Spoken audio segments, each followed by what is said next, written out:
This is Guardian Radio, your station for up-to-the-minute news and intelligent, interactive, and engaging conversations. 96.9 FM. The views and opinions of the hosts and guests are their own and do not necessarily reflect the views of the management and staff of Guardian Radio.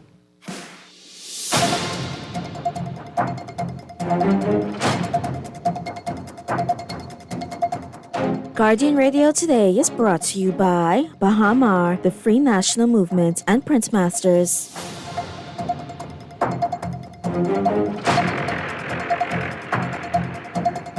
And welcome to Guardian Radio Today here at 96.9 Guardian Radio. Fresh news, smart talk all day. I am your host, Pastor Dr. Cleveland W. Eneas III, also known as Kahun Anku Sarah.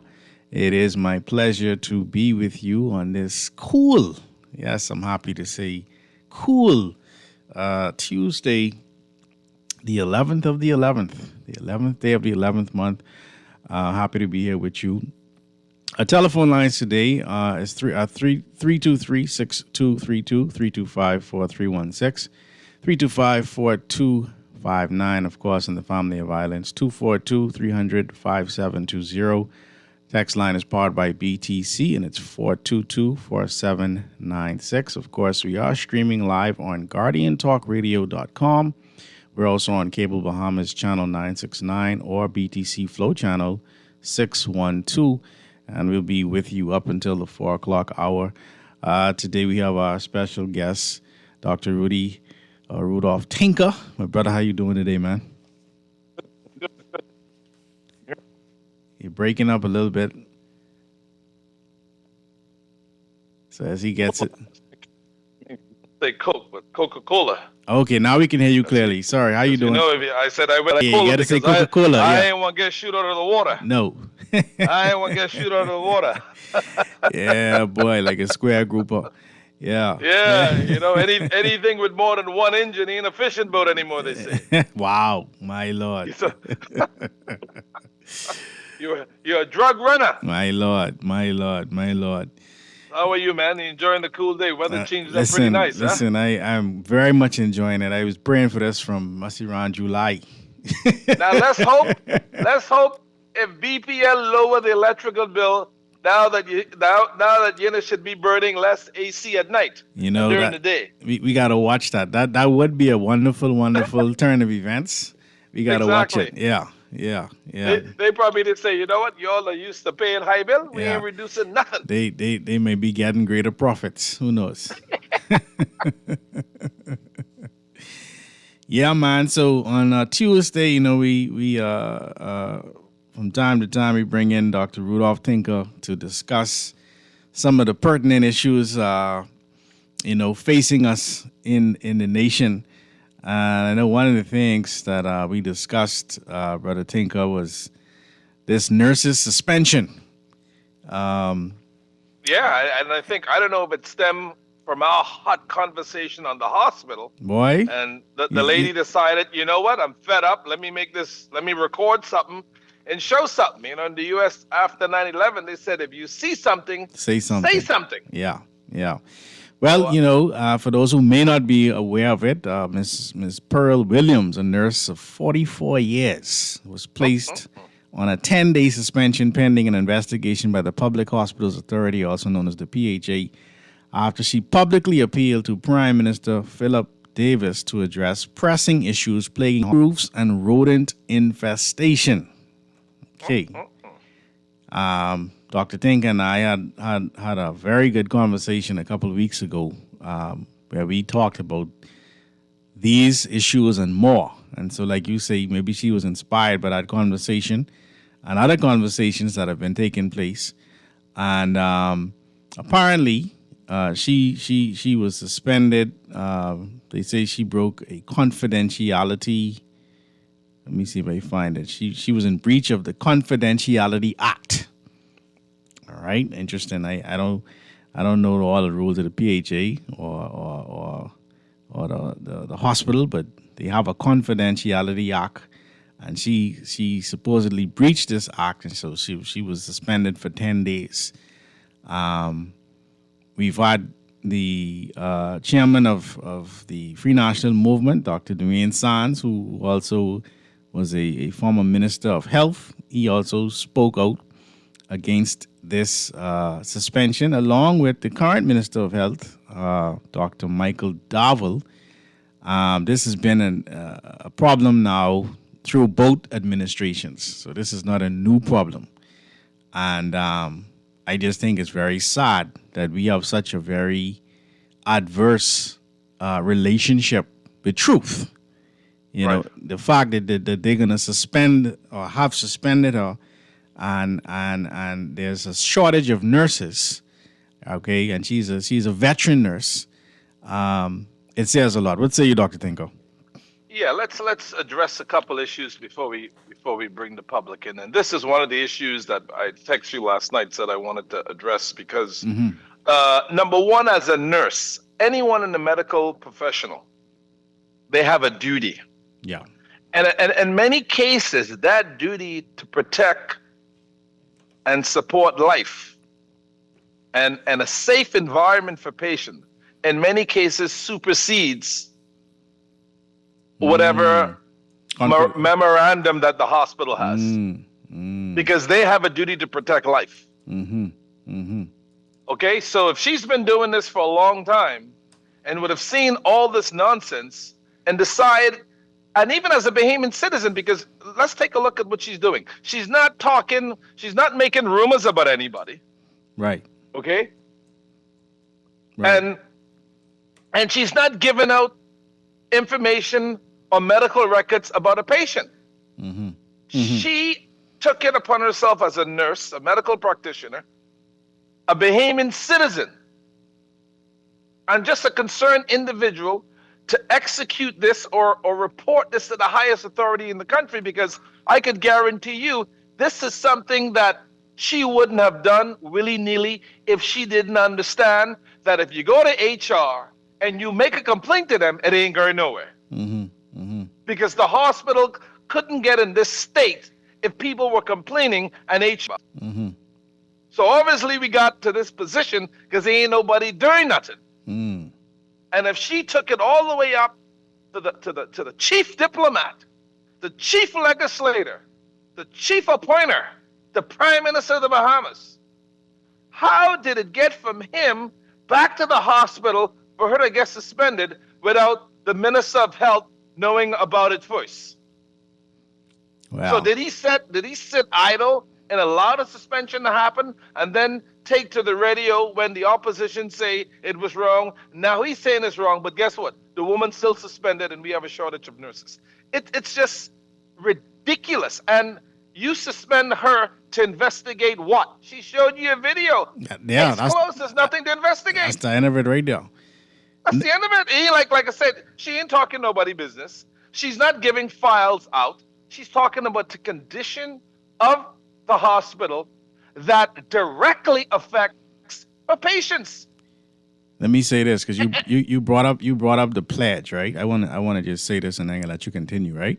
Go ahead, man. So nurses in the Bahamas, nurses in the Bahamas typically recite a version of the International Council of Nurses pledge, the INC pledge, during their pinning or graduation ceremonies. There is no single legally mandated oath specified in the law, such as the Nurses and Midwives Act. Rather, it is a professional commitment to ethical standards and patient welfare. A common version of the pledge used at the University of the Bahamas includes promises to promote health without discrimination, conserve life, care for the sick, alleviate suffering. So these are the things she would have been doing when she was calling them out. You see, respect patient dignity and beliefs, maintain confidentiality, and uphold the International Code of Nursing Ethics.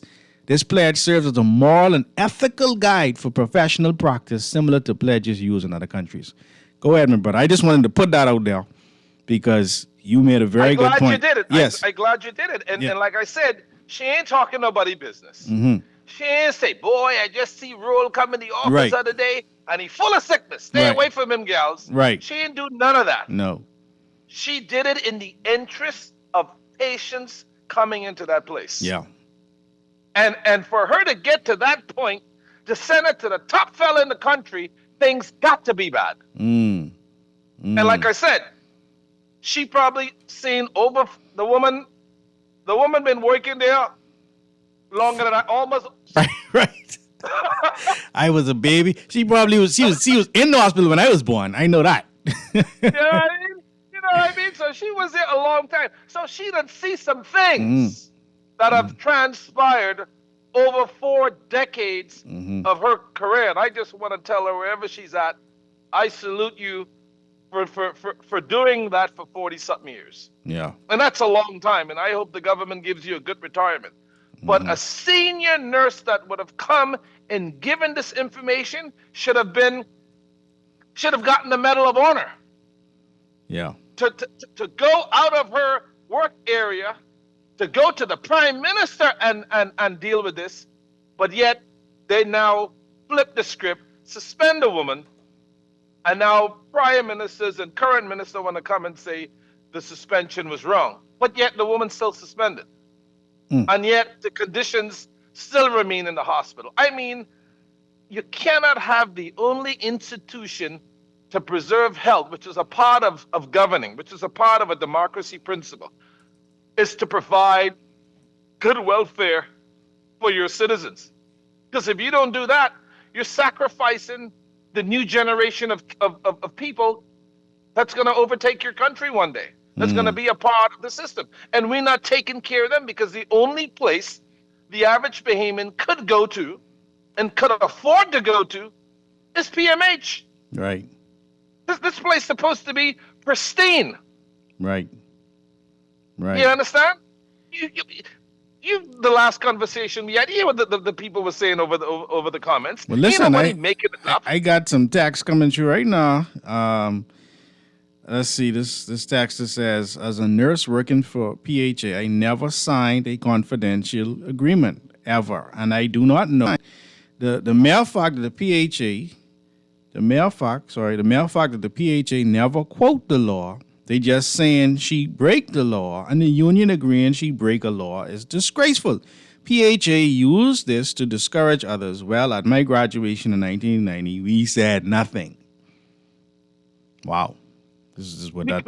Because you cannot muzzle a professional. Listen, when I finished my law degree in the UK, I did my LLM, and I had to write a dissertation, and I think I wrote the dissertation on assisted suicide, because this is a big thing in the UK now. Yeah. Whether it's legal or illegal for medical practitioners. Dr. Kevorkian type stuff. Right. Yeah. Right. To assist in suicide. Yeah. Well, I was really against it because in many cases you put the doctor in a bind to assist individuals, whether they're very sick or almost on the way out, to do that. And many doctors were saying they don't want to be put in a position to go against preserving life. Yeah. Right, which is You their oath. understand? Yeah. Which is their oath. Do no harm. So do no further harm. Sustain life, do no further harm. But in PMH, you have people going against a CMR out. So if any medical professional would have signed some document saying they can't go and expose wrong, goes against their oath. Yeah. Yeah. This text says, I don't believe Dr. Darville was sincere in his comments about the nurse. I believe he is just trying to save face with the Bahamian people, because exactly, how can it be she is suspended on information that is public knowledge? So are they going to suspend Nana Boy? Are they going to suspend Nana Boy, his services for the many faults that he points out with the PHA? I know he probably waiting now to call in. So I see the phone lines lit up. But we as Bahamians, before you bring them in, I mean, we got to get to a different level, man. Yeah. But we know PMH has issues. Why are we trying to sugarcoat this? It's not a secret. And put Band-Aid on this. It's not a secret. It's not a secret at all. We know that hospital has major problems. The fact that so many people would choose not to go there if they didn't have exactly. to. That says a lot. Where are where the public, I know most Bahamians would have studied because, again, public lawyers don't make any money in the Bahamas. Mm-hmm. And I like public law because public law is when you sue the government to make things right. Mm. And Fred Smith, I think, was more of a public lawyer. But immigration, going after them. Yeah, but he would have dealt with public law too, because a lot of that is holding the government feet to the fire. Yeah, that's what I mean. Yeah.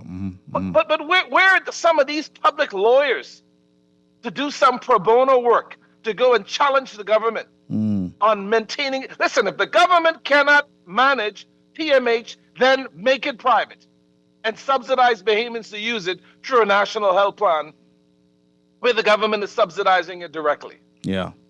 So something got to give, man. You can't just keep talking about how bad this hospital is over and over and over and over and over, and nothing's happened.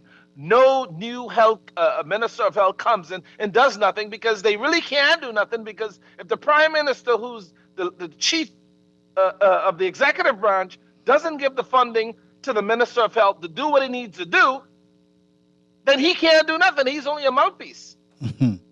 Because the prime minister got to give him the money. And if the prime minister is going to talk, well, Brave ain't give me the money. I need my job and I want this car. So I can't talk against Brave. you see what I'm saying? So we as a people got to get to a point where we just fed up with this nonsense and literally shut things down and tell the government they got to do better, and they got to do better now. Not in 5 years. You got to do better now, because one little mistake, one sickness, any Bahamian who cannot afford it end up in PMH. Yeah. And you never know. Health insurance is very expensive. Health insurance is very expensive. You could eat a poison count. You could eat bad barracuda. And you're going to end up there. That's right. So don't wait until everyone is singled out and think it ain't going to be me, it ain't going to be you. Sometimes when I come home, I dread that I don't get sick to end up over there. Let me throw this at you, Dr. Tinko. The texter says that the former texter said this texter is saying that another texter was incorrect. They said accepting employment binds you to terms of the organization's employee handbook. You don't have to sign an NDA. That aside, if you have information about serious employee or public harm and you reveal it publicly, you are protected by whistleblower legislation, which supersedes company policy. There you go. You have that here in the States too, whistleblower. And the reason why they came out with the Whistleblower Act in the U.S., because when you complain through HR, let's understand what HR is. HR is a buzzard. HR is a buzzard, and the buzzard only protects the entity. The buzzard ain't gonna let you go out of the entity and expose its wrongdoings. That's what HR is. Even though people might go to complain about someone else, but remember, HR owes its loyalty only to that hospital. So if you want to get something out, to fix something, the Whistleblower Act gives you the authority. I don't know if they passed it in the Bahamas yet. I'm looking it up right now. But if they do have one, that gives the person an authority to go outside the organization and make the complaint, because they know if complaining inside the organization, nothing's going to happen. And even if you don't have the Whistleblower Act, the woman still has a right as a Bahamian, whether she worked for the organization or not, to bring this major concern to the Prime Minister, who should have taken that concern very seriously and give this woman a Medal of Honor award. So stop talking nonsense. The Bahamas has recently enacted the Protected Disclosures Act in 2025, which is the primary legislation providing comprehensive protections for whistleblowers in both the public and private sectors. What month? Let's see if this one protected. What month is that? They came out with that. Does it give a month? I'm looking at it right now. Hold on. The act applies to employees. Hold on, let me find it. They don't say the month. This is coming out of a couple news articles. 1 second, I'm just pulling up the actual. Sound like she might be protected, so they're in breach of the Whistleblower Act. Yeah, because this should have happened before this incident occurred. And again, she's not doing anything malicious. No. Nothing malicious at all. She's a veteran nurse. She's a veteran nurse. They have something called staph infection. more people die from staph infection than any other reasons why they go to the hospital. And staph infection, let me break it down for the public. That means the institution is just nasty. Yeah. You dying from other things except for the reason why you went to the hospital. Because of a dirty environment. Staph infections kill more people than for the reason why you went to the hospital in the first place. You go into the hospital for a cold, you die from staph infection. Because you got meningitis or some viral bacteria while you was at the hospital. So we got to listen. You want point policy, and you know the institution bad, but you want to go to policy, and you want to say the woman violate all these things when we know that the institution's bad. Policies are important, but Jesus Christ, if the institution is bad, the institution is dangerous, policy is not working, because if the policy was working, it would be a much better place, and this lady of 42 years wouldn't have to do that. And she got a conscience. She understands. She got a conscience, yeah. She understands. At the end of the day, she got to live with herself. Exactly. You know? She's not just going to sit there, keep taking this, knowing things are bad, watching people get sick, watching people die in the bench. The union lady said the other day, I heard her on one show, she said that the ER is supposed to be a transit place where people come in and go to a ward. She said the ER is a ward now. My Lord. Because there ain't no beds. My Lord. So come on, people. Y'all around here voting and drinking and hanging out with the Prime Minister in the bar and gallivanting and going to these cultic party rallies. And the most important thing that every Bahamian will have to utilize is in shambles, which is your medical system. And we got to stop this nonsense, man. It's 2025. Let's run to the phone. So that was March 19th. Protected Disclosures Act was enacted by the Parliament of the Bahamas March 19, 2025. And okay, so if it was acted on March 19th, who's the enforcer of this? The enforcement branch. Who's the executive? Philip Dave Brevis. He has a duty to carry this out. So the woman went to the executive under the Whistleblower Act so he can carry out what his parliament approved. And yet the woman gets suspended? She needs to sue them. Let's run to the phone lines here on Guardian Radio today, 323-6232, 325-4316, 325-4259, and the Family of Violence, 242-300-5720. Caller, you're live here on Guardian Radio today. Is that me? Yes, you. Brother, uncle, what's saying, man? I'm great, man. Good. You don't give me your regular greeting, man. You throw me off just now. You throw me off big time. Godly days of the universe. All right, come on now. Yeah, well, we gotta hear that. We gotta hear that. Yes, I was going to say it, but after looking for you for so long to be on, and I haven't heard you. Yeah. You know what I mean? It was, every Tuesdays and Wednesdays, 2 to 4 for right now. Okay, I got you. Yeah. Wonderful. Tuesdays and Wednesdays. Yeah. Brother, uncle, and you and the brother, of course, a godly day to you, big brother. Thank you. Same to you, brother. You're welcome.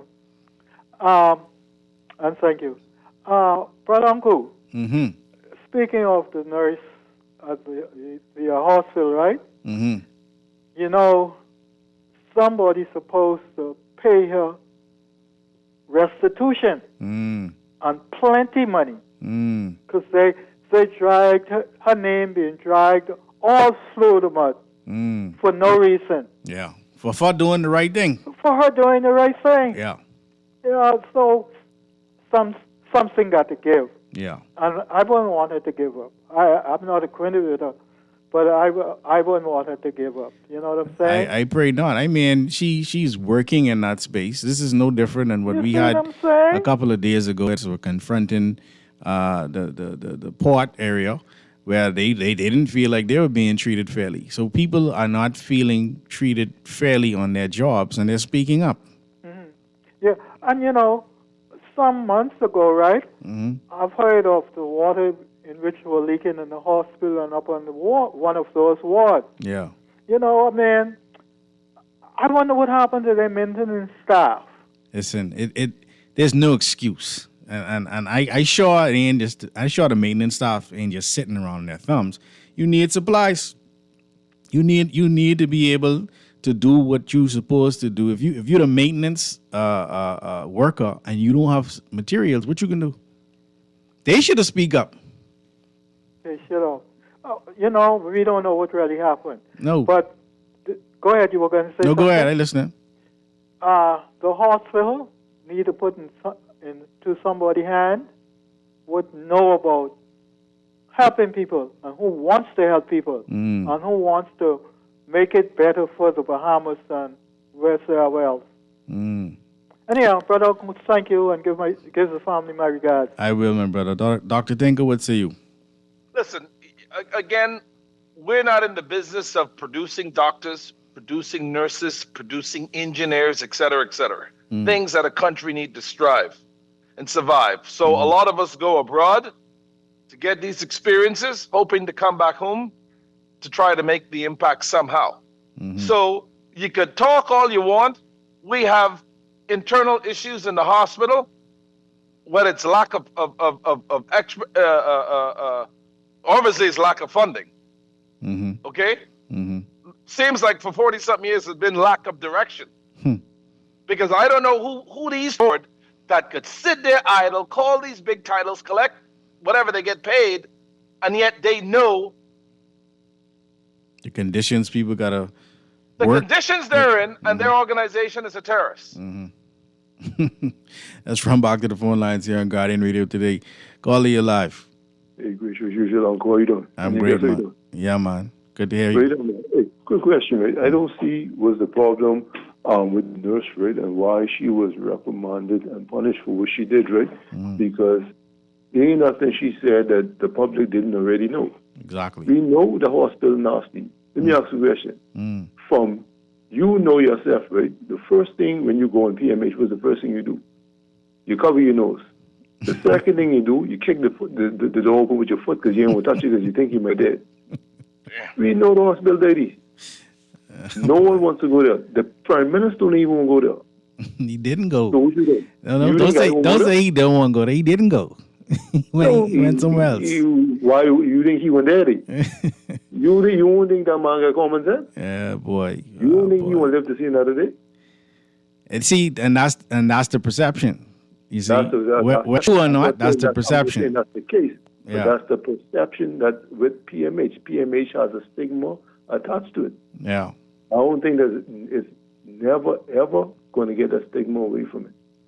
Well, No I one ain't gonna wants say to do that. never because we got to do we talking and speaking up now because we needed to change. And listen, heads got a rule, man. You see, I think If something a lot of happened to you Bahamians. today, right? You won't go PMH?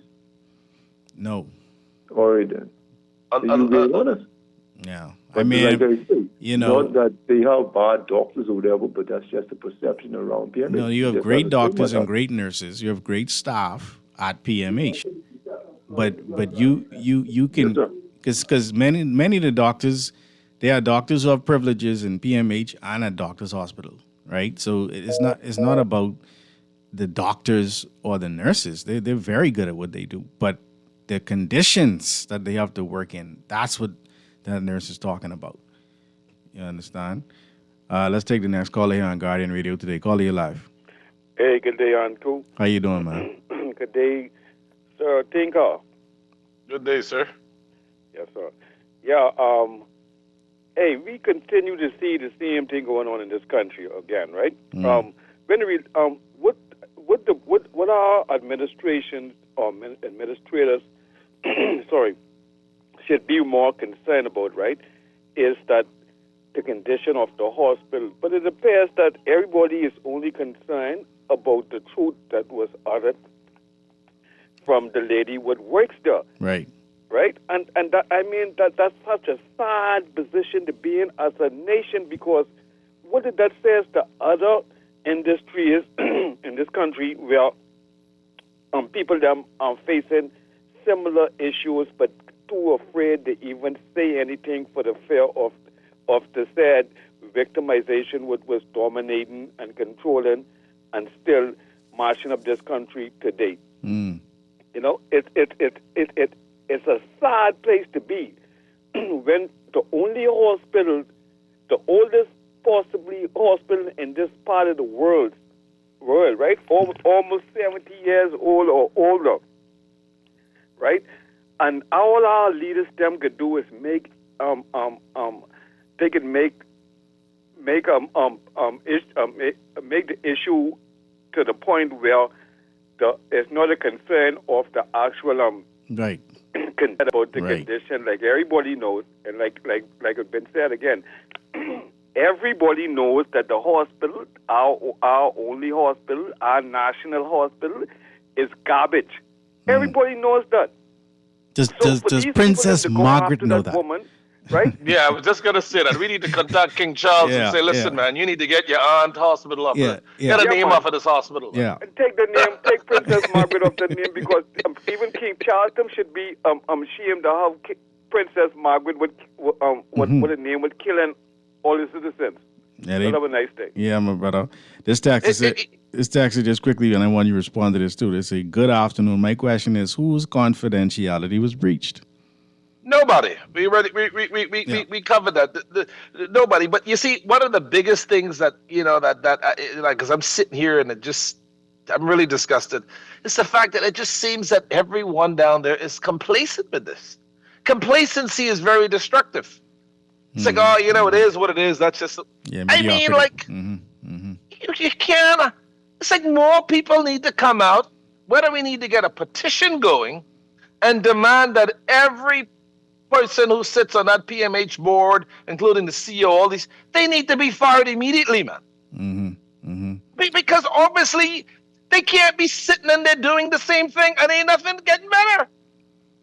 See, this text is speaking to you, right? They are not directly to you, but to your point, right? It's a good day. Someone said on a show, our leaders do not endure the results of their governance. I will add to that, we the people need to have increased ability to hold them accountable. We need to change how we do governance. You can't be sitting in the government making decisions and then you aren't actually going to experience what you put in place. Exactly. You see? Exactly. That You want to legislate, but the legislation is not. You're not following it, Right. or you're exempt from it. you're exempt from it. It's like, oh yeah. We heard about that, but they got Not for them. Not for them. Not for them. You understand? It's. Boy, I just listen. I really, like I said, man, it's just so baffling. Sometimes just to hear certain behemoths talk about we got this and we got that and we don't need no, but yet some of the basic things that are needed, man, for a baby to use, you have such stupid adults making dumb decisions down there. I don't get it, man. You got and want to call themselves honorable, and I got this title and I got that title, but yet the basic necessities like health care, quality drinking water, affordable things, they cannot deal with on an island of 300 and something thousand people. They can't fix this, and you got 40 representatives, and you can't fix these little things. We got to run to a break here on Guardian Radio today. Are you happy with your representation here in the Bahamas for successive governments? I mean, we just talking about the hospital right now, but we could talk about some other things too. Because we got some other things coming up. Yeah, because it ain't just the hospital. Caller, we see. Caller, we see. We can come to you right after the break. Keep it locked here on Guardian Radio 96.9. Back after this.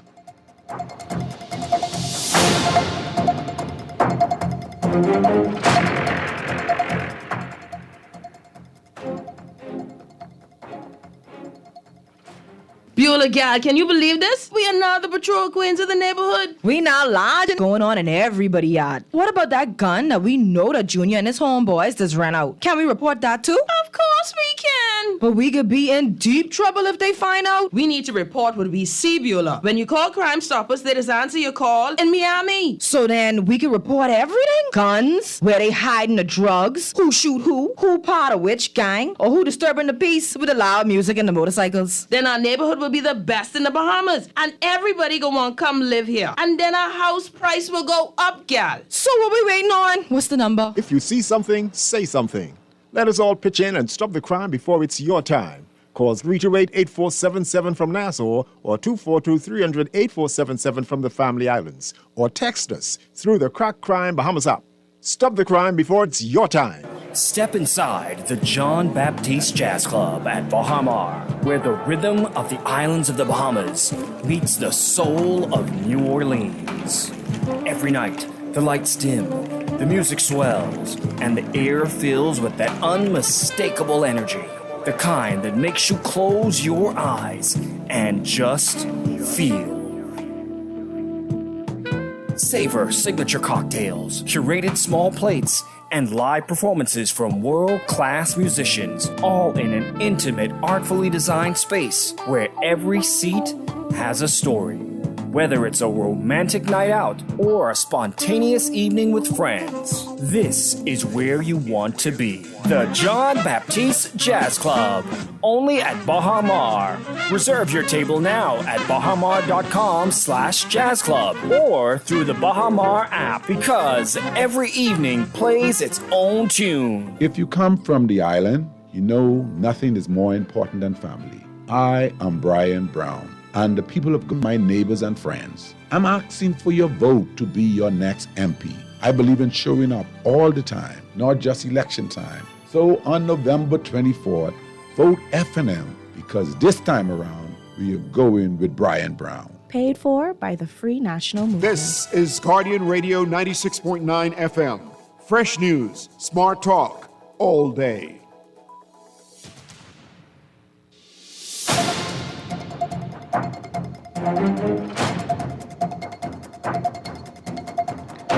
And we're back here on Guardian Radio today on 96.9 Guardian Radio. Our special guest today, Dr. Rudolph Tinker. My name is Pastor Dr. Cleveland W. Eneas III, also known as Kahun Anku Sarah.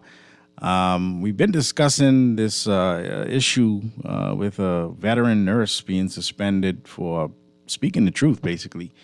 And, we're weighing in on that with our good brother here, Dr. Tinker. Let's run to the phone lines and get this caller who's been waiting from before the break. Caller, you're live here on Guardian Radio today. Good afternoon, Anku. Good afternoon. How you doing, Cleveland? Dr. Tinker, let me tell you on a lighter note, I'm not a tinker or a genius, meaning that I'm broke. You's a cleaver. You's a clever cleaver. But look here, Anku. Yeah. Let me hear you something. And I ain't hitting no they understand basically the way it is. Yeah. The great thing is, the nurse, she has already dedicated 44 years of her life. Yeah. Service, sacrifice. Mm-hmm. So she don't have anything to lose but say. Mm-hmm. But what they did to that nurse was totally unacceptable. Yeah. But it goes right back to how, bear in mind now, when you're running, everybody go and they sign up to this secret society thing called Lodge. And they bring this type of behavior right into public life, though, operating with dark secrets. You can't say nothing. So long we've been asking for Freedom of Information Act and can't get it. Everything seems to be a secret society type thing. It's just basic public knowledge that we all should be having to move the country forward. They're not going to have all of the answers, so the more information they put out there, the more help they can get to govern and manage the Bahamas. Yeah. But if you don't have information, how could you comment on anything sensibly without having the information? Another thing, we pay politicians well in the Bahamas. We provide them with the best medical insurance. All of them have top medical insurance when they're in government. Even some senior public officials. Look at what they give to us in return. I was just looking that up. And I keep saying, I don't have no big major medical insurance. Mm-hmm. If you hear Cleaver get sick one day, chances are the ambulance going to come speeding for me like they're going crazy, only to roll you on a gurney and place you in the corner when they reach. Mm-hmm. Mm-hmm. I don't know what's the need for them using all this siren if they're going to put you on a gurney and just place you at A&E, to die, basically. Because we have had friends who died. Yep. I'm using the public facility. But it seems as if that everything over the last 52 years is in shambles. Look at the prison. Inhumane. Look at our schools, overcrowded. Look at CMH. It's a disgrace. And the question we need to ask ourselves, since the brave nurse I would describe her as, you really believe any of what she would have said have been addressed? That's the major question right now. That's really the question. I guarantee you, they sat right there on their hands, and they didn't do a thing. I pray that in the case. They're talking about they're investigating when they really should be working, Mm-hmm. But I can guarantee you, about 12 to 13 years ago, Guardian Radio, but all of the major newspapers, but Guardian Radio paid great emphasis into it. When they when they released the report on the hospital in terms of how long it takes for you to get an ambulance to come and pick you up, etc. That report was horrifying. And maybe this is why we have so many persons dying, because a lot of people, Anku, are really afraid to go in PMH. Yeah, that's what he was saying. Including me. Yeah. I've already said if something would have happened to me, I'm going to read no obituary going in because it'll be a miracle if I come out. I already stated that. Wow. I already stated that. That's the fact, because nobody, and by the time people get to the hospital, their sickness is out of control, and then they end up dying. But this is what the politicians are doing. But pay very close attention, Anku. These politicians, and maybe you need to look at it. Look at the amount of medical coverage we give them. Yeah, so I was just recently. I was looking it up. It'll shock you to see the type of and it's international coverage. So let me say this. Yeah. This is what I found. This is what I found. Nothing in return. These politicians has to be some of the coldest people on planet Earth for them to do this. Look here, when it comes to ANCU, there are 4 certain democracies. I can leave you with this. There are 4 certain democracies in life that we all must go through. It's called up. They come to us all. One day I would be afflicted. One day I may have to die. But the fact remains, as a taxpayer, if I am afflicted, I should have an opportunity to fight for my life into a good institution like PMH. I should. But many of us, the sad thing is, these politicians are now auditioning, for us to re-elect them into office. Imagine that. We give you a job to do. You don't do the job. You treat us like nonsense. Then you come to us auditioning for us to rehire you. It's just, I believe that the way they govern is intentional. And they only want 5 years so they can take the remaining time off to count their money. That's all I can say. My Lord. That's all I can say. But it's impossible for them to see governments getting voted out for the same things that they're doing, and they come in and do the same thing again. It has to be a collaborative effort for them to make a ton of money and then take time off to count their money, and then when you look again, they come back saying vote for them again. It's just unbelievable. Thank you, my brother. Thank you. So MPs are covered by the national program, the NHI, like all legal residents, which provides a standard minimum level of primary health care benefits at no cost at the point of service. Then you have your private insurance. Individuals, including MPs, are free to purchase supplemental private health insurance for more comprehensive coverage, and many Bahamians do so. The law does not mandate giving up private insurance if one enrolls in NHI.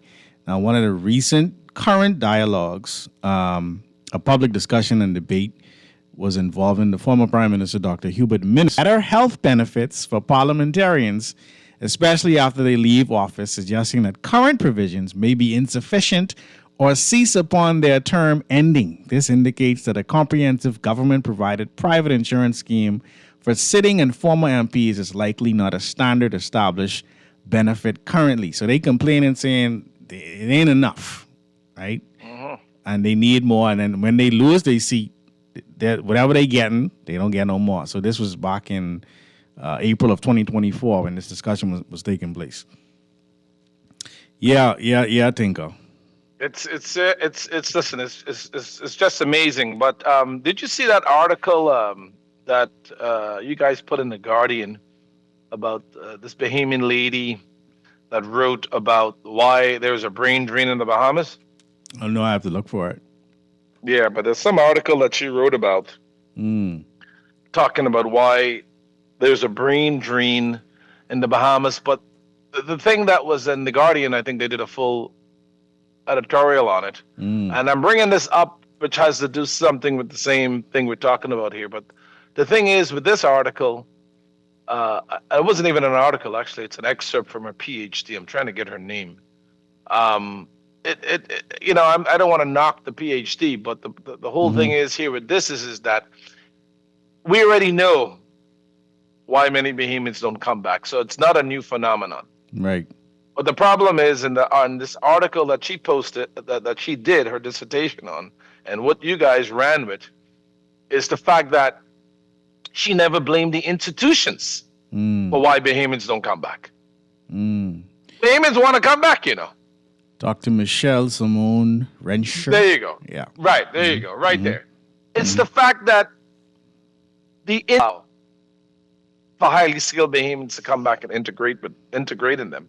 Because our retirement system is so deplorable that some of the dinosaurs never leave. So you want someone who would have spent, whether their parents' money or their private money, $200,000 or $300,000 in student loans to get advanced degrees to come back home and wait until your name calls, sit in one corner. Yeah. And wait till this dinosaur go for another millennium before he can move up. That's the cause of the brain drain. And then clearly you can't speak out about what is actually wrong because look what's happening to the nurse. You lost your job. let's run back to the phone lines here. Guardian Radio Today. Calling you live. Good afternoon, gentlemen. Good show. Thank you for calling in. Yes, man. Nice topic. I'm 74 years old now, right? I was diagnosed with kidney stone. I was supposed to go into Princess Margaret Hospital 9 months ago. But guess what? What happened? I'm afraid to go. What? You still have the kidney stones? Yeah, well, I mean, they still have the kidney stones. Wow. But I can't go in there because a taxi driver friend of mine went there, Mr. Brown, 270, went in there about almost months ago. Kidney stone. Next, he lay for Nassau Beach. You know how long I talk about Nassau. Yeah, exactly. He lay for that evening. The gentleman have a little slight operation to do in the morning. And the next evening, we hear Brown was dead. My Lord. But I'm dealing with it. I'm trying my best. I'm trying to wake up some funds now and see what I can do. But I'm not going there. Wow. I mean, that's just sad. Yeah, I'm not going. That's just sad. This is a national issue, man. This is a national crisis. This is not a laughing matter. This is a national. So he's sitting there this plagued. Is national security. Yes, he is plagued with kidney stones and just will not go to the national hospital. That's just sad. Sir, I pray that you could get that situation resolved because that shouldn't be. That just should not be. And Tinker, we just talked about your family who had to leave Nassau, go to Florida for something similar, eh? Yeah, they say he go to say he have some peeing when it hurting when he pee. Right. They tell him he got prostate cancer. My Lord. Fellas say I got a damn prostate cancer, man. And my Lord. He come over one day. He going into Hollywood Memorial. Listen, man, you got kidney stones. Take this and pee it out. Left the hospital in 24 hours and he good to go. My Lord. Let's try to get these calls in before the break. Caller, you live here on Guardian Radio Today. Buddy, how you doing, man? I'm great, man. Boy, listen, I can agree with all them callers. Let me give you, to become minister for my experience, I had this severe pain in my stomach, right? Mm-hmm. And it was so bad. I mean, the wife won't take me to the doctors. I said, baby boy, I ain't got that kind of money, baby. So the wife still won't take me. When the gentleman told her the price just to check me in, my wife said, baby, you have to go to Princess. So I told her, like, God is my witness. I'm not lying. I can say my name. I'm Carmen Evans. Buddy, when my wife registered me in Princess Margaret and I saw the condition, boss, I got healed immediately. I'm not lying to you. Boss, I heard these things, but when I go to sleep, I'm in the hospital like for 30 minutes, me. And boss, when I saw the condition, asked my wife, and they don't make noise. I say my name, check the record. I was healed immediately. A miracle. It was a miracle. I couldn't deal with that, man. That place is.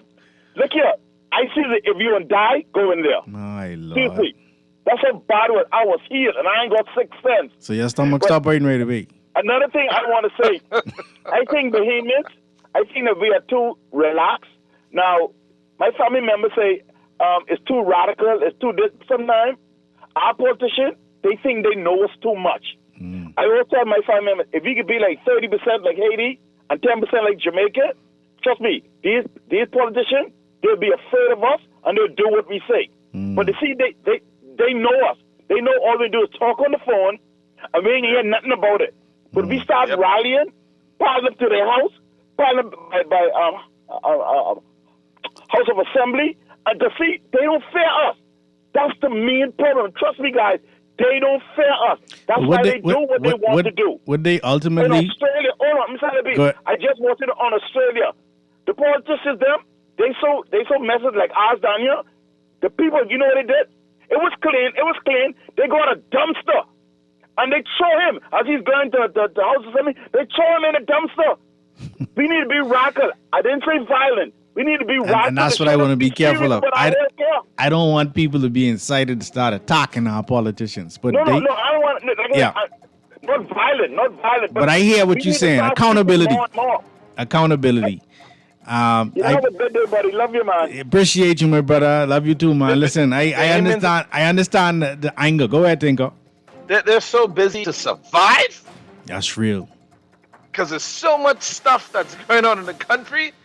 They can't even figure out what to focus on except for survival. Yeah. I got to keep the light on. I got to feed the kids. I got to go to work. And I got to put some gas in my car. I got to buy a little bit of gas. Listen, when I grew up down there, we never had these things where you buy 50 cents worth of gas to cook for today. We used to buy a full gas tank. Yeah. But when I go down there, I see people buying 50 cents or gas. Can gas. Yeah.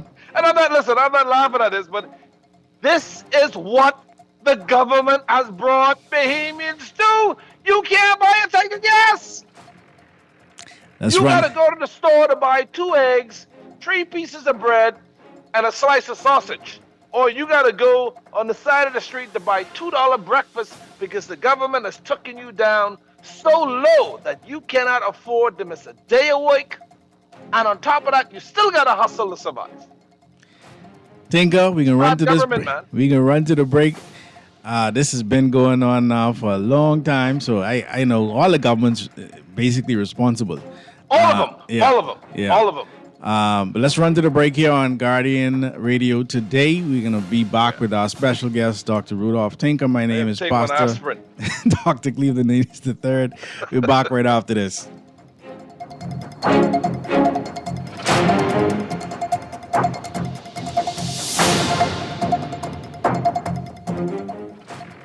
This is Guardian Radio, your station for up-to-the-minute news and intelligent, interactive, and engaging conversations.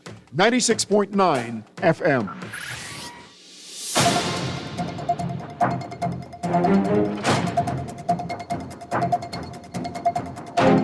And we're back here on Guardian Radio today with your host, Pastor Dr. Cleveland W. Natus III, also known as Kahun Anku Sarah. A special guest today, Dr. Rudolph Tinker.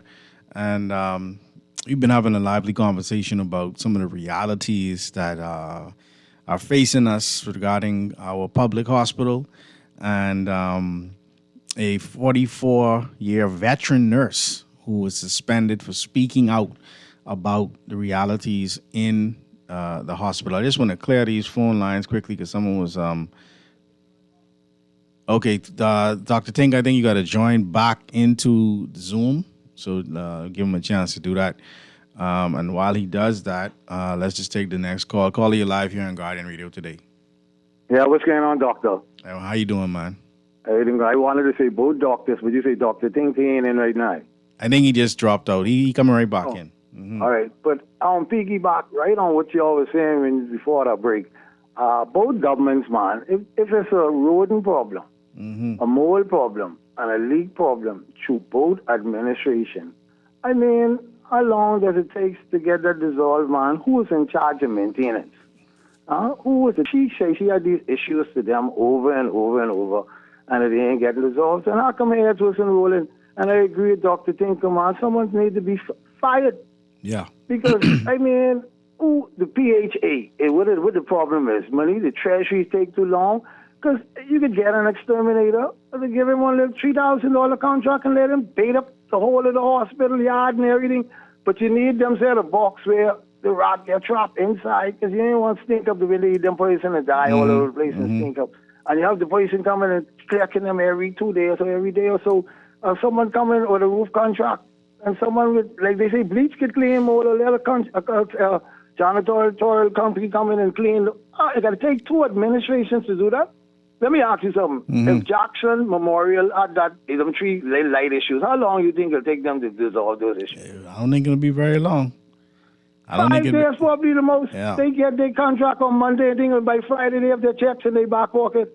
I ain't talking though. You get the purchase order, and then when you exterminate and do the job, you got to wait 8 months to get paid. Let me ask you this too. too. The problem too. Let me ask you this, caller. So imagine if you work at the PHA, right, and you identifying the problems, but then the government telling you, yeah, but financing and no money.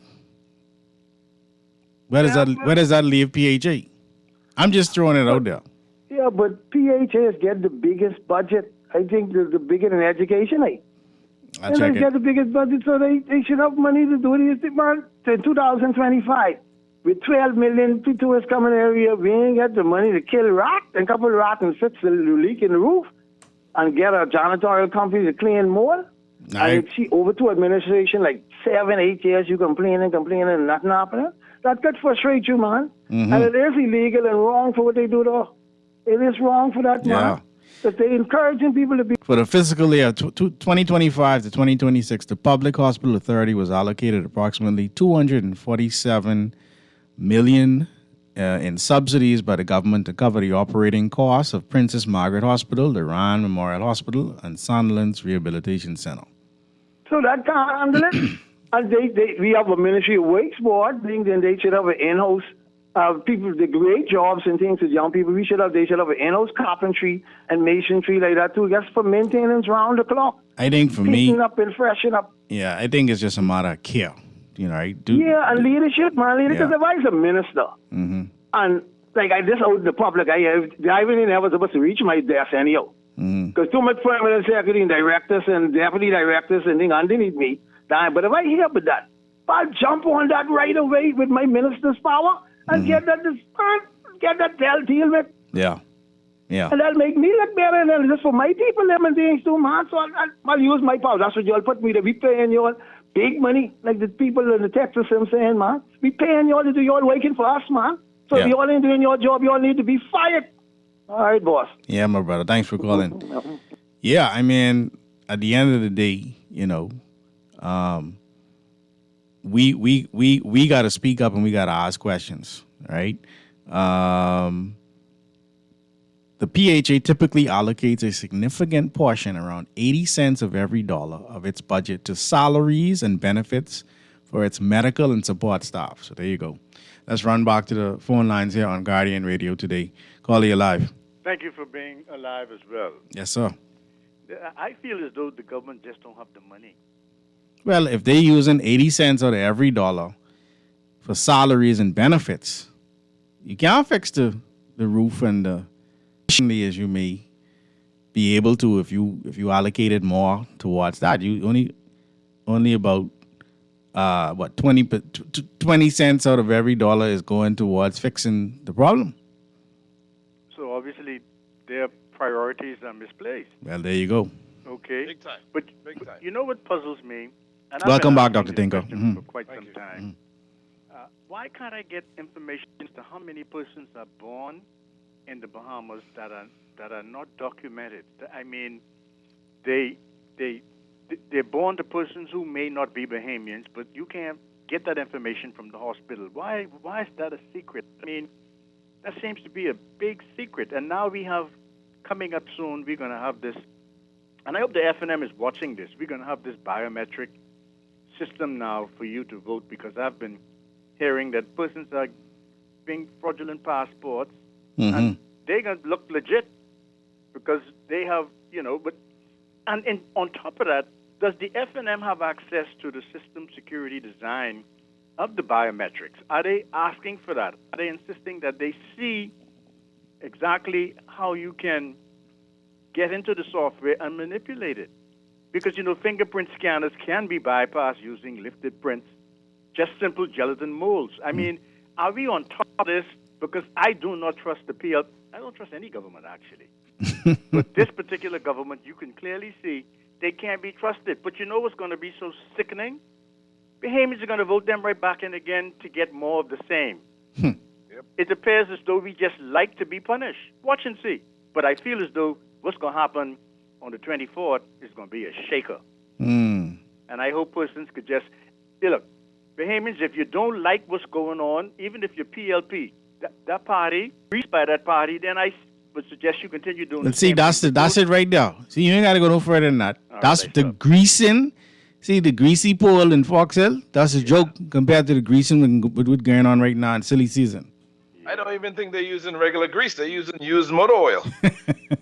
Well, they use regular grease. I mean, why don't they're using old motor oil.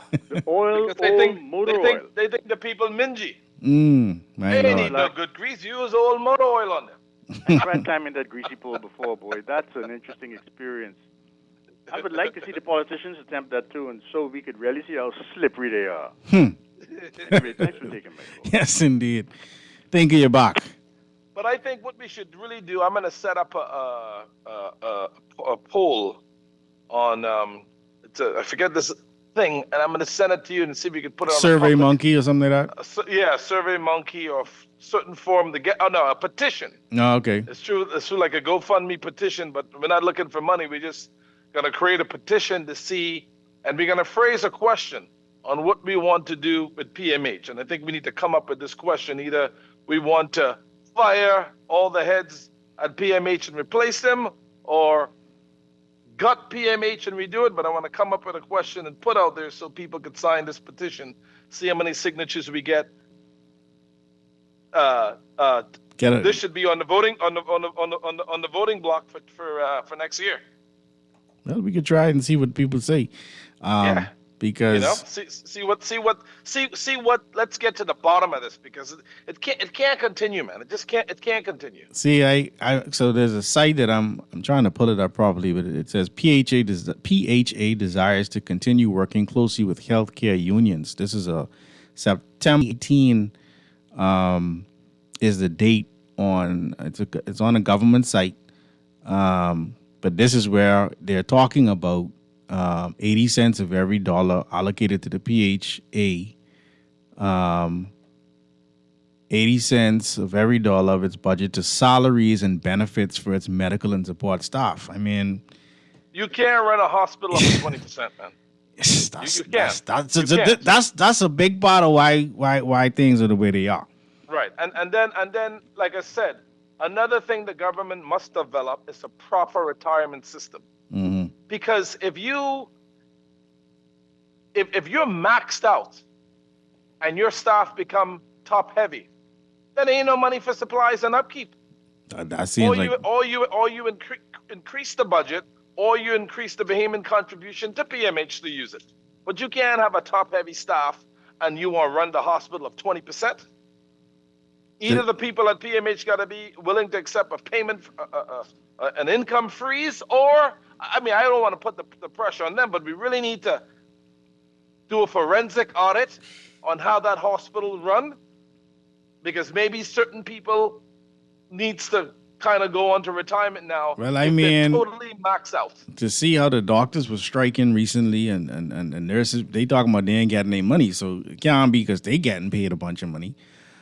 Exactly. This texter says, "Good day. They don't even have Panadol in the hospital. My niece is currently hospitalized, and we had to buy Panadol. The service is like a nightmare. She went in there with a stomach ache, and now she's critical. I pray all night for her safety because the nurses sleep at night. They don't check it. Ah, Lord. You know, it's It's story after story after story after story. Let's run back to the. We need to pool these. You see, and let me just say something. Okay, you got the university. I mean, what do they do over there? These are some issues that university should be taking up. Yeah. I mean, like, what are you doing? They should be taking up some of these issues. They should be doing petitions. They should be doing research. Anyhow, but go ahead, take the call. Yeah, let's just run back to the phone lines here on Guardian Radio today. Call you live. Hey, what's that, doctor and doctor? Hey, how you doing, man? Hey, Tinker, you're right, you know. University should be doing that. But when these positions be appointed, that's where our problem comes in. But there's a few things I want to touch on, man. I just happens to turn into the radio station and listen. With this hospital situation, right? You were saying earlier, Uncle, that what if they say they don't have no money, right? But they spending 80 cents out of every dollar That's fine. is on salaries and benefits for its medical and support staff. Now I want you to think about something. All these road contracts, all these hundreds of millions of dollars, right? But you can't find money to fix this hospital. Yeah. Look at the travel budget. Right? Oh, that's what I'm saying. Yeah. That's a problem for me. Mm-hmm. And I can be honest with you, I voted PLP all my life. Mm-hmm. And I can guarantee you this time around, it will not be. My Lord. It will not be there for them either. I'd rather take a chance with that new group because we already know what these group doing to us. If you listen to the commercial when you went on break, listen to the first thing Mr. Pintard said he's going to do this for 6 months. He doesn't know this hospital is critical, you know. But he can build homes. Yes, we need the homes, you know. But you got 5 years, brother. You know that hospital is the major thing that we need in this country. But you can go fix homes. So there ain't be no change under him. In my mind. You see what I'm saying? Yeah. And when you look at this thing where they have this ID card or whatever, that's a big problem in this country. Okay? And right now, why I think this hospital is most important, they're allowing foreigners to come in this country, having up all these babies. Because we never had this problem before, can't get medicine, can't get that. See, the population is growing tremendously. So what happens now? You as a being who paying tax can't even get a bed. And I know a nurse friend of mine, you know what she said? What? And I'm not knocking the Haitian community because we grew up with some of them. But we got them as nurses too. And the way they said to them, they had to read them up one day that they wanted to give them their people the medicine first. Wow. Wow. And they let them know that don't work like that. But we, as a taxpayer, busting our tail every day, going to work, paying all these heavy taxes. Why they can put up a shop on the side of the road, they don't close them down, they make their money, whatever they do, their money is fine, they don't pay no taxes, but then they get better service than you. Who's paying the taxes? This is why they're called a fool. Yeah. Yeah. So I can be honest with you, many people, you all better stop worrying about contracts, stop worrying about it, because you all need to put country first, because it will be your children and grandchildren years to come. You all better think hard on this election. Yell with the party colors, yellow and red. And that's think hard before you make your decision, please.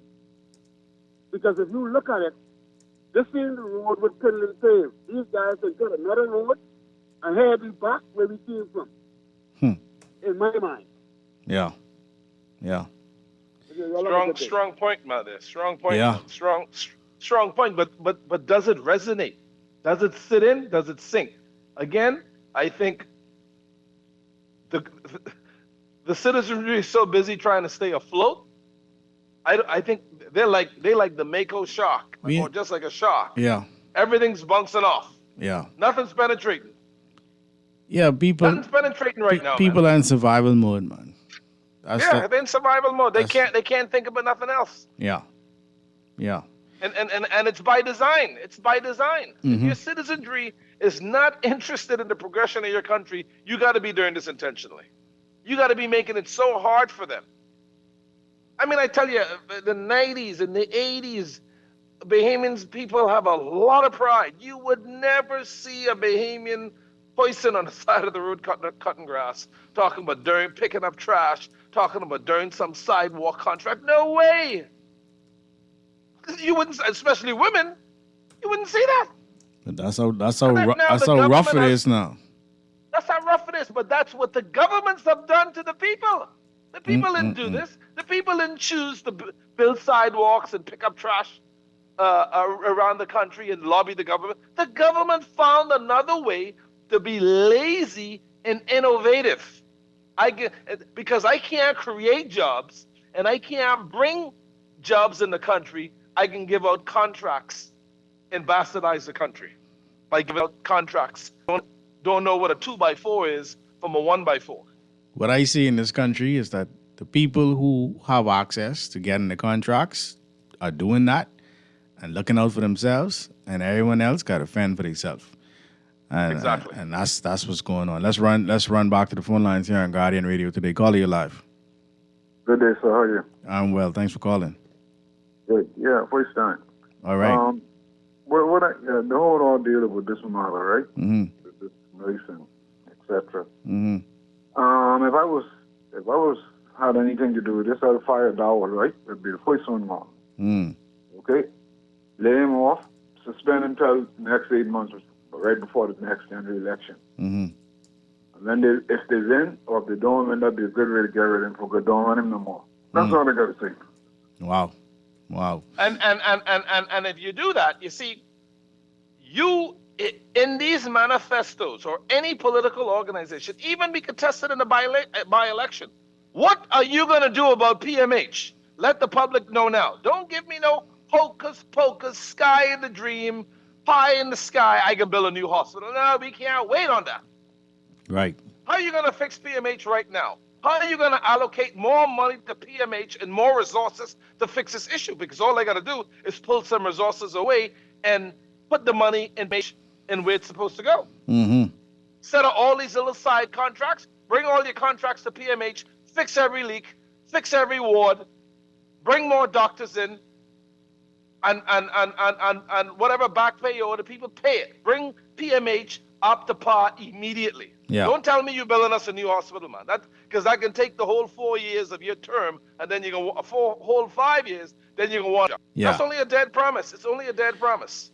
You know, I don't want to hear that. And you know, speaking about the whistleblower protection, right? I just found some other information, right? Some attorneys and former officials have argued that Ms. Williams' disclosure might be protected under Section 47 of the Freedom of Information Act 2017, which is intended to shield public servants from disciplinary action for disclosing wrongdoing in good faith. Now, Ms. Williams has stated she has no plans to pursue legal action, but hopes her case prompts the authorities to address the serious underlying concerns she raised in the hospital. So, you know, she ain't even trying to gut them. Because that wasn't the point. No. That wasn't the point to use it maliciously. Yeah. She's following that medical oath that she take to preserve life. Yeah. And provide a safe environment for her patients. Yeah. The woman should be applauded. Yeah. Really, she should. Where's that Governor General, Mother Pratt? She all about giving medals to these Defense Force fellas who only pulling up their chest with a bunch of colors. Fine, ordinary Bahamian citizens to give these medals to, man.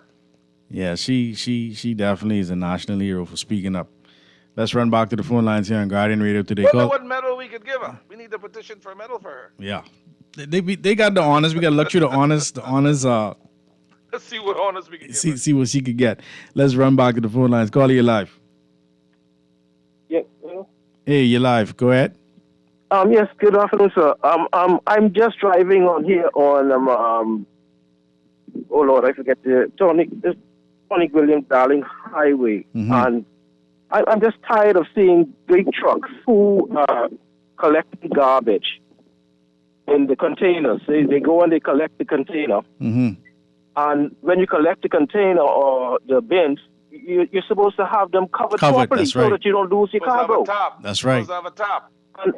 And this thing, I drove behind a guy from Cowpen Road onto to Detention Road Center, and then onto Carmichael Road, and then he drove onto Gladstone Road.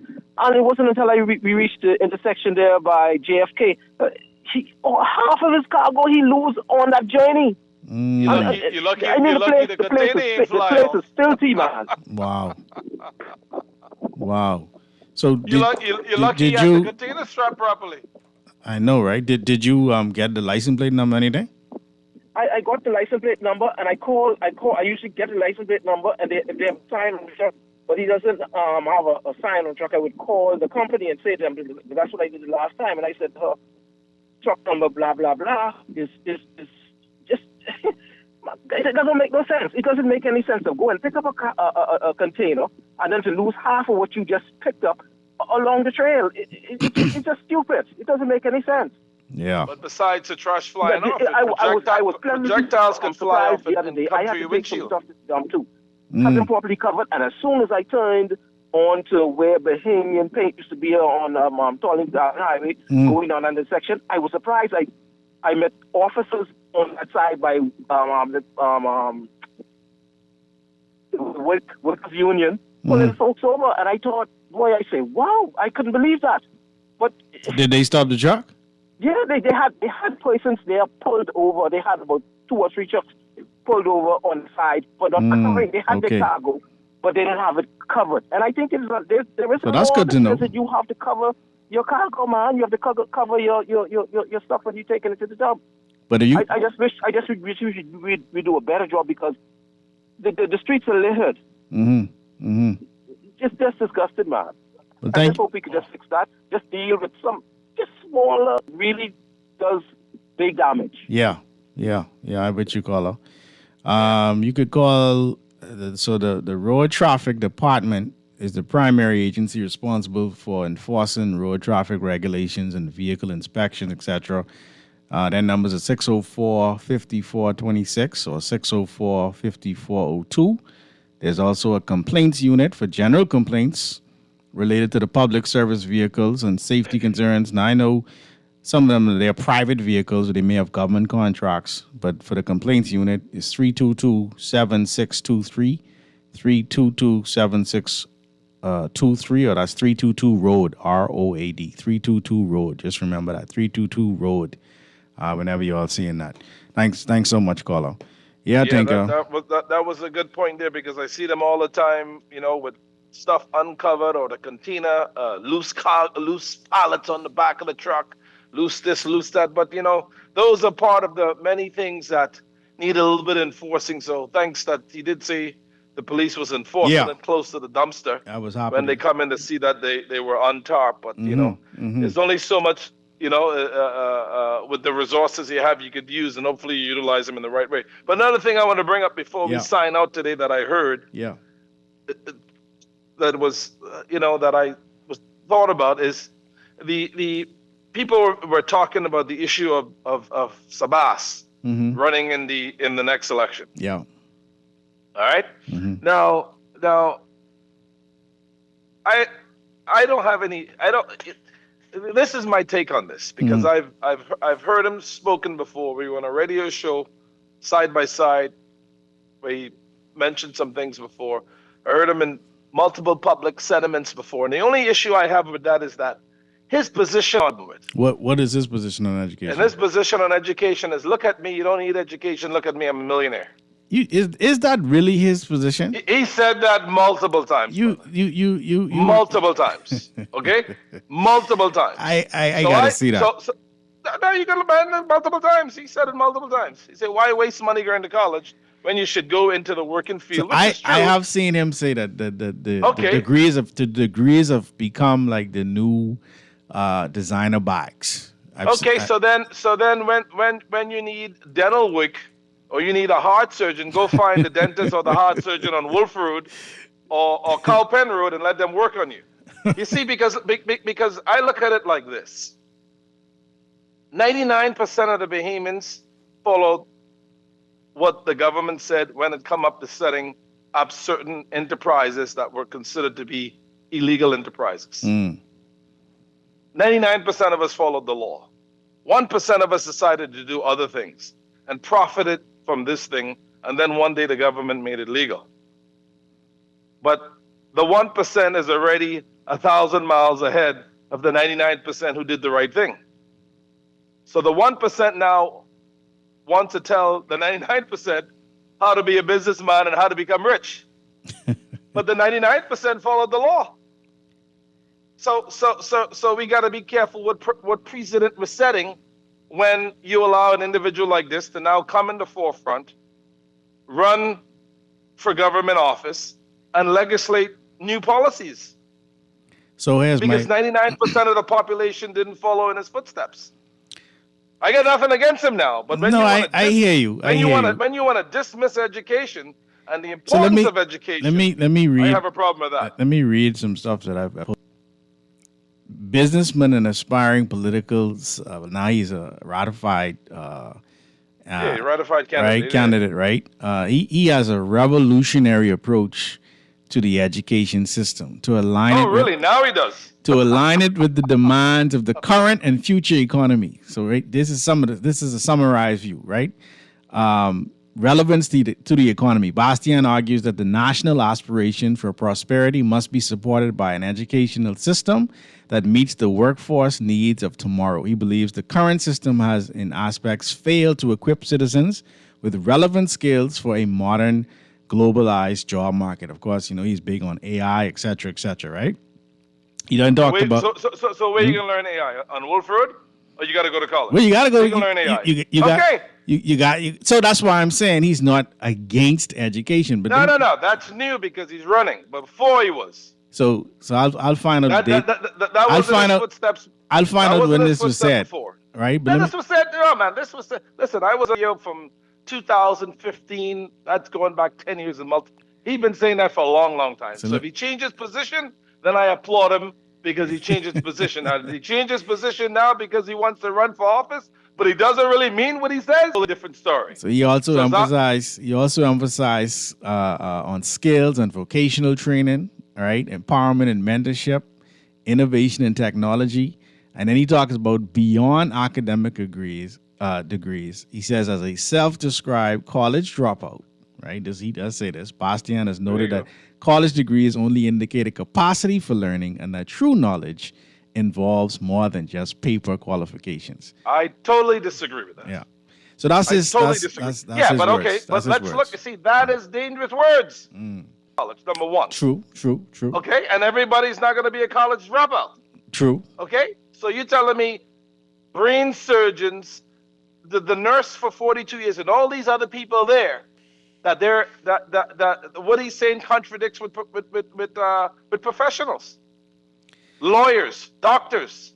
Yeah, it's a contradiction. From you want to become an architect, a lawyer, an accountant, a doctor, an engineer, people that build the houses. It's a contradiction. You're gonna need to be credentialed. You're gonna need to. You're gonna need to be credentialed because who's gonna trust you to do it? Right. Who's gonna trust you to build? Oh yeah, boy, I'm a master plumber, boy, and you ain't gone to one school yet. You learn it on Wolf Road. When you plumb up the people place, you flush the toilet, the poop's coming in the sink. Yeah. So my thing is this, right? So he needs to clear up the act on that. And if he really means it, then that's good. But don't bastardize education because you were the 1% that did it a particular way that 99% people that didn't do because they said it was illegal. That's the problem I have. I don't have any problem with him at all. But don't try to discredit someone who got well educated, spend their money, and have contributed back into the field of medicine in the Bahamas, in the field of engineering. I don't feel he's discrediting anyone. I don't feel read what he said again. I didn't say discredit, but read what he said again. He said, as a self-described college dropout, Bastian has noted that college degrees only indicate a capacity for learning and that true knowledge, wisdom, and common sense involves more than just paper qualifications. Okay, so what do you think that means? He means that your degree ain't worth what he said. Your degree ain't worth the paper's written on. No, it means your degree isn't all that your success is going to be based on. You got people who get degrees, feel that their degree is based on. Okay, but that's a small percentage. So let's say a guy goes to UE and become a doctor. Mm-hmm. Okay, not all doctors are great, but he's able to perform some of the basic necessities that he needs to survive, to do his job. Mm-hmm. So that statement is a contradiction to him going to medical school. Or a lawyer. Brave Davis is a lawyer. Finland was a lawyer that went off to England to learn how to come back and to defeat the British Empire. Mm-hmm. Yeah, so I know. We defeat them, but I hear you. Right?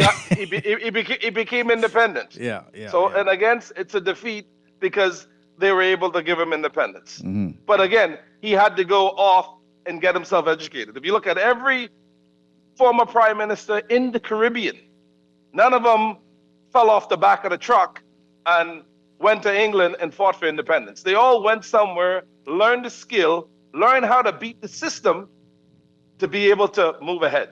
So again, he's a unicorn. But you got him and others who've created an industry, and they weren't supposed to be successful in this country. Let's just be real with that. They created. The government they created said that industry was illegal. Yeah, but they created an industry, right, alongside, because it's not like gambling is illegal in the country. That's not the case. You can gamble at the carnival. We was gambling at the carnival before numbers. Carnival? The carnival was used to be at the sports center, and now it's beyond over here across from Fish Fry. You giving some coins to win something you call a gambling? No, you talking about over and under. You talking about actual gambling games, right? You have actual gambling games that's legal. It's just a matter of it being made legal or requesting that those particular games be allowed so that you can play. Gambling isn't illegal. It's just how we choose to deal with gambling in this country. Because you got these big casinos and these hotels that making all kind of money. We don't. Where's that money going? Is that coming back to? Well, the first prime minister said a long time that he didn't want gambling for the local people because it will decimate them. So he had a position there. It sucks out. Let me give you an example. You know, a lot of Black Americans, they appraise.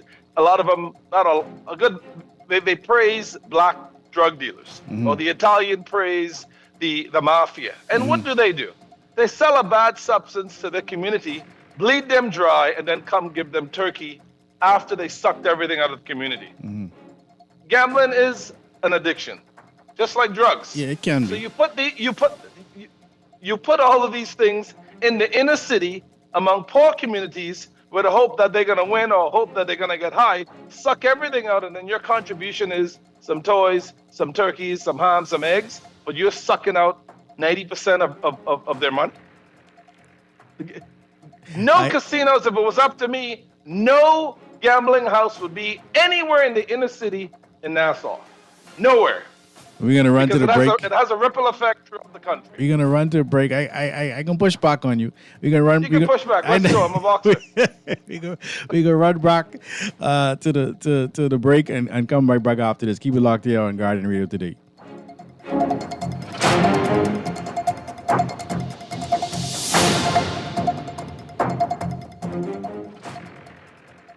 Step inside the John Baptiste Jazz Club at Baha Mar, where the rhythm of the islands of the Bahamas meets the soul of New Orleans.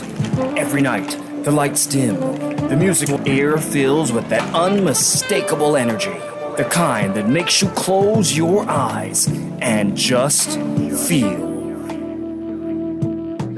Savor signature cocktails, curated small plates, and live performances from world-class musicians, all in an intimate, artfully designed space where every seat has a story. Whether it's a romantic night out or a spontaneous evening with friends, this is where you want to be. The John Baptiste Jazz Club, only at Baha Mar.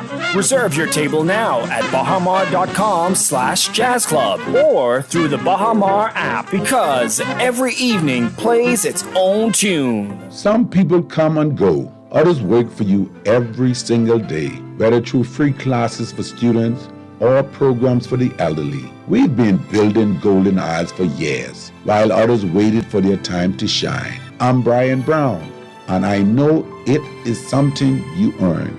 On November 24th, vote FNM, because this time around, we're going with Brian Brown. Paid for by the Free National Movement. For fast, reliable, and impactful printing services, look no further. Let Printmasters bring your masterpiece to life. We stand by our quality print. Our affordable pricing and friendly, efficient staff makes Printmasters the ultimate choice for all your printing needs. We can deliver any type of printing services, from banners to booklets to business cards. You name it, we can print it. Let Printmasters bring your masterpiece to life. Located in the Nassau Guardian Building, telephone 302-2361. Don't wait for a storm to arrive. Stock up on hurricane supplies, make home repairs, purchase a generator, and more this hurricane season with a Fidelity personal loan. Make that move today. Call 356-7764. Fidelity, we're good for you. Janae's Chesapeake Road Christmas Wonderland is open. Get up to 40%, yes, 40% off decorations this season. Christmas trees in a variety of sizes and colors, and decorated by choosing from the largest variety of Christmas decorations in town. Musical LEDs and laser lights, ornaments, lighted angels and Santas, garlands, wreaths, tree skirts, stockings, and lots more. Oh, the array of flowers and picks choices. And don't forget the toys, they're 40% off. Up to 40% off things Christmas at Janae's. Restrictions apply. Check out some selections online at www.janays.com. This is Guardian Radio 96.9 FM. Fresh news, smart talk, all day.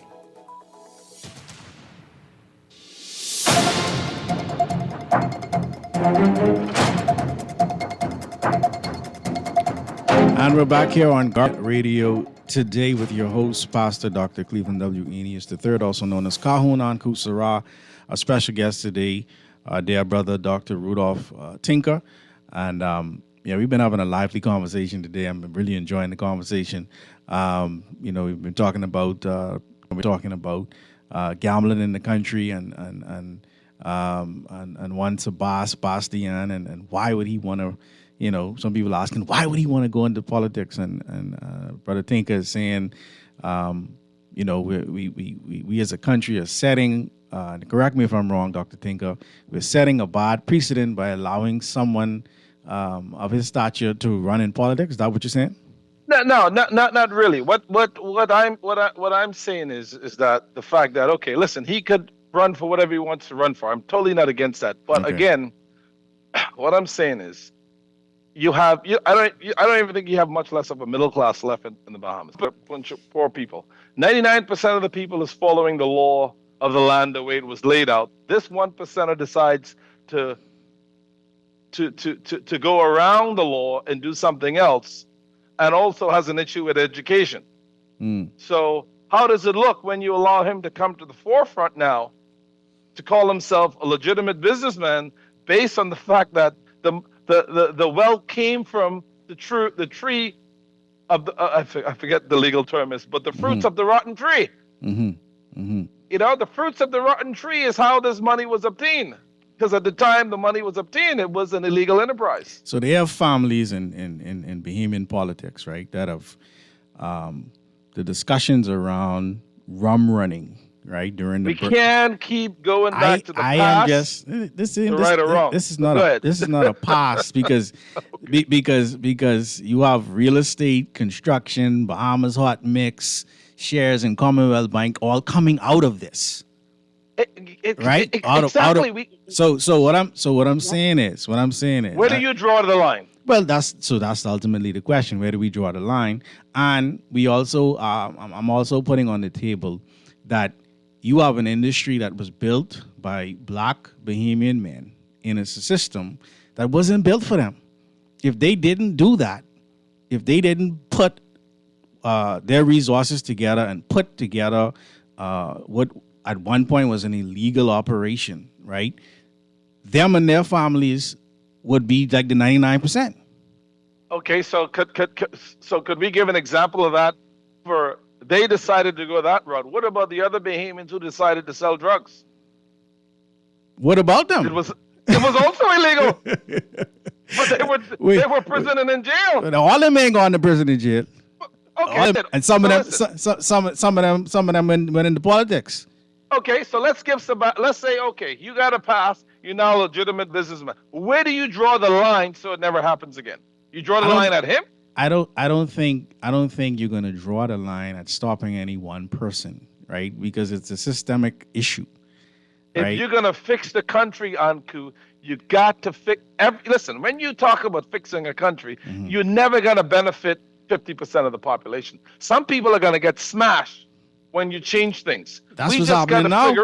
Right. We just got to figure out how much of that 100% is going to get smashed. Is it going to be 60%, 75% to make it better for the future 100? Yeah. Because you're never going to benefit everybody. Let's run to the phone lines. Yeah, the phone lines are lit up. Let's run back to God, a little bit. Hold on one second before you go there. Yeah, go ahead. And the last thing I wanted to address was the Rick Fox situation. Right. I've heard some chatter about people are upset that Rick Fox didn't reside in the Bahamas long enough to give back.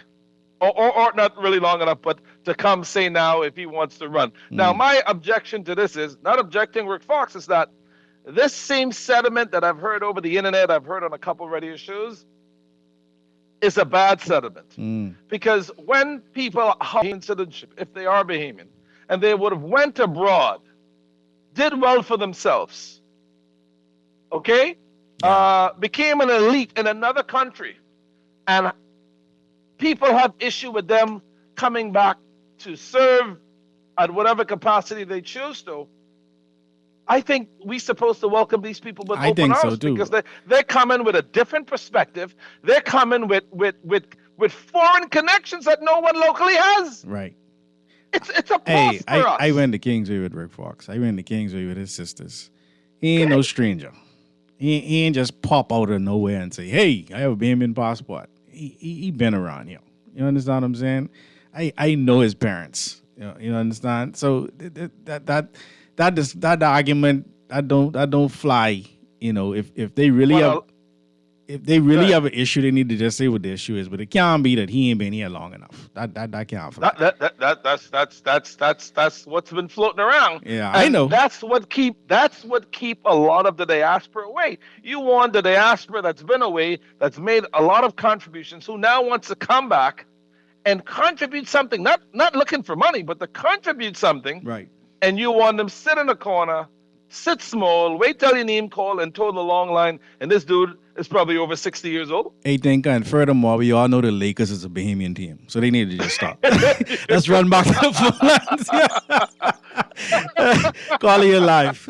Hey, great to see you, Uncle. You guess how you doing? Yeah, man. Hey, wait a minute. Yeah, I love your guest, right? He's smart, he's intelligent, and he's enthusiastic, right? Yes, sir. But me and him have to actually part ways on this point, right? Mm-hmm. Okay, so Boss, right? I don't know the man. I think he used to go to BA at one point in time. He's young and he's short. That's the most I know about the man. And rich. Young and short, so I have no horse in the race, right? But he beat the system. Yeah, he did. He beat the system. Yeah, he did. Don't hate the player, hate the game. The numbers, man, they're my heroes. Y'all get mad at me all y'all want. No, listen, caller. I have no issues on that. But what I'm saying is, we're talking about nation building, and if you're talking about nation building, don't come in down in the man that went off and got the education because you think your way is better, because that way of dropping out is very far from building a nation. No, I got most you, dropouts don't end up right? where he is. Most dropouts don't end up where he is. That's true. Exactly. So again, I don't have no problem on how he got his. How he's going to come in the forefront to build a nation. Now we have to adjust fire, like we say in the military, and come with a different talk, which I think after Anku read that he's doing. So I heard the sentiment of people talking about it online. I just wanted to bring it up for discussion here to flush it out. Again, I have no issues in him wanting to run. I applaud him, but we have to, we can't give traction to dropouts and say that's a good way to go. Okay, he said something stupid. Give him a blight. But on his self-defense, right, you do realize that, honestly now, right, that actually most of the time, A, students end up working for C average students. I don't know how come. You can say that, yeah. Yeah, I don't know how come. That's how the world got it. I don't know if God just have a sense of humor, but it happens. Everybody doesn't have business acumen. Everyone not going to be doctors, lawyers, scientists, bankers. Some people got to pick up the trash. Some people got to fold the beds in the hotel. Some people got to be maids. Some people got to be prisoners. We all have a role to play in the nation building. Thank you so much, caller. Yeah, man. Let's run back to the phone lines. Let me see if I can clear this these two lines. Go ahead, call your life. What you say, man? Radio man. My thing on this gambling thing, right? Mm-hmm. They say they didn't want to be able to gamble just, because it's going to create problems with homes and stuff like that, right? Yeah. But you still turn around and legalize regular gambling. What you doing with the red shops? Definitely that's gambling. That's a different name for that. Yeah. So if you saying if they really cared about people's well-being, exactly, they should have just leave that alone. That's my point exactly. Yeah. And what my but gambling in the inner city to me is very destructive. I got nothing against the business, but all gambling should be downtown. None of them should be in the inner city. Women, listen, not all women, but some of them are selling body parts, trying to they can do that pay downtown the rent to feed people. They can do that downtown too. Yeah, but downtown, I with you, bro. I with you. Let them lock us up. The majority of the population don't live downtown. Sorry, go ahead, caller. What you say? I said, what we need to start doing now is going to the casinos and gambling. Let them come and try and lock us up. Because you should not have no one coming to your country and doing what you can do. Doing what you cannot do in your own country. I agree with that. That's hypocrisy. Yeah, I agree with that. All right. Thank you so much. But so before we go to the next caller, let's understand, why do you think did that? Made gambling illegal for locals and made it legal for the tourists. Why do you think he did that? Well, I think what you said is what I've always heard. I've heard that they had experience with the horse track and people was losing money. Yeah, exactly. Could be true. Listen, it is very, very true. Listen, even in the United States, in the state of Florida, there's no separate gambling. Well, now everything's online, but for a long time, the only three places you could gamble was the Florida Lottery on an Indian reservation, because Indian reservations are not considered as a part of the United States. They're considered to be a sovereign state within the United States. And then you had to go 2 miles off the coast of Florida in the ocean to gamble. And today that still stands. Right. Gambling's not allowed. You didn't see they just arrested all those basketball players for having their underground gambling? Yeah, it's still illegal in the country. Yeah, well, they blame the basketball players. Well, I'm just saying, yeah. Go ahead, So we're not trying to knock him. I'm happy to see the man. I think he has some great ideas, but we when it comes to leveling off the playing field, we have to give props to the people who would have walked the straight walk and try to earn it the way they thought they would have seen fit to give something back to the country by going off and getting these big old degrees, and yet they're still making them minimum wage. Yeah. That's all I'm saying. Yeah, I'm with you. And we have to dedicate a whole show to it, but let's run to the phone lines and let's see what this next call out to say. Call your life. Hey, Uncle. How you doing, man? Uncle. What you say, Papa? Everything cool. Good afternoon, Mr. Good afternoon. Good evening, sir. Okay. When they first regulized, although we voted no, some of us gamble. Yeah. When they regulized it, they say one of the reasons why they do it too is because a lot of us was doing it already. Yeah. To me, how they did it, put their money together and do that and all that. It's just like drug dealers putting their money together and ordering a boatload of drugs to come to the country. Right now, we have a lot of people who smoke marijuana. I use the term, they dragging their foot or they pussyfooting around with legislation to say who will be able to own these dispensaries and who would be able to either use it and for what reasons you can use.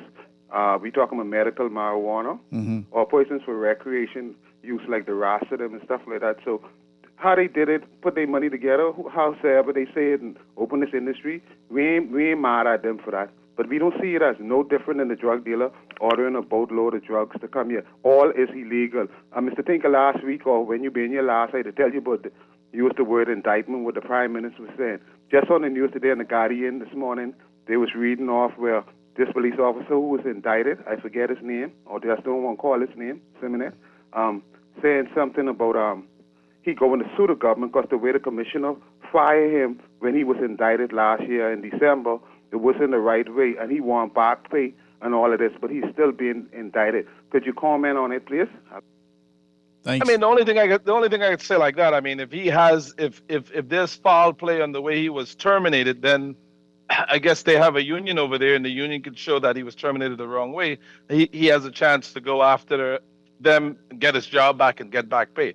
I mean, that's all I could totally chat on that. But I know we're really practically out of time. But the main thing is that we want to create new fears in the country where the new generation of Bahamians can take part in this wealth. The country do need a reset because the same group of people can't be, like the last caller said last week, a bunch of hogs and hog everything up. Because when you look at, you mentioned some families earlier, the construction people, the cement people, the bank people, the gambling people, they are of an average Bahamian. If the government don't create pathways for other Bahamians to come in and get some of this wealth, then people are going to continue to create industries off the grid. Whether they might be legal or illegal, they're going to find ways to get some of this money. Yeah. Whether it's in crime, whether it's in robbing, whether it's in kidnapping, they're going to find ways to do it. Yeah. So if we don't open up the gates on how everyone else could share with this wealth, and listen, sometimes you're in a democracy, but the government have to be a little socialist to be able to manage capitalism and say, hey, listen, you people for years now in the gambling industry, you cannot invest in any other industry until we give others a chance.